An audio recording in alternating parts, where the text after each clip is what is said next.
बस भौतिकी के इस त्वरित सारांश में आपका स्वागत है।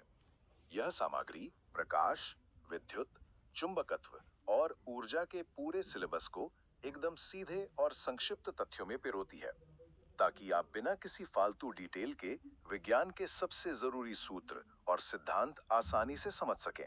पहला, चलिए प्रकाश और प्रकाशिकी को देखते हैं। आपको पता ही होगा कि प्रकाश के परावर्तन में किरण के टकराने और लौटने का कोण बिल्कुल बराबर होता है, और माध्यम बदलने पर प्रकाश के मुड़ने को यानी अपवर्तन को हम स्नेल के नियम से समझते हैं। फॉर्मूलों की बात करें तो दर्पण सूत्र में हम दूरियों को जोड़ते हैं, जैसे 1v plus 1u equal to 1f, जबकि लेंस सूत्र में इन्हें घटाया जाता है, यानी 1v minus 1u equal to 1f। और हाँ, याद रखिएगा कि चश्मे के लेंस की पावर हमेशा डायोप्टर में ही मापी जाती है। दूसरा, आइए विद्युत धारा के नियमों पर आते हैं।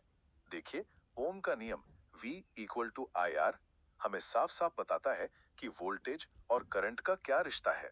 वहीं जूल का ऊष्मीय प्रभाव H equal to I square RT हमें यह समझाता है कि लगातार बिजली बहने पर हीटर या तार गर्म क्यों हो जाते हैं। एक बड़ा ही कमाल का प्रैक्टिकल फैक्ट ये है कि हमारे घरों में उपकरणों को हमेशा पार्श्व क्रम यानी पैरेलल में जोड़ा जाता है। क्यों? ताकि घर के बन जाता है। क्यों?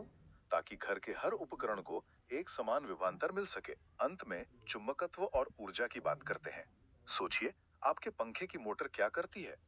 वो विद्युत ऊर्जा को यांत्रिक ऊर्जा में बदलती है। इसके ठीक उलट एक जनरेटर इलेक्ट्रोमैग्नेटिक इंडक्शन का इस्तेमाल करके यांत्रिक ऊर्जा को वापस विद्युत ऊर्जा में बदल देता है। और ऊर्जा के बारे में एक सबसे गजब की बात बताऊं?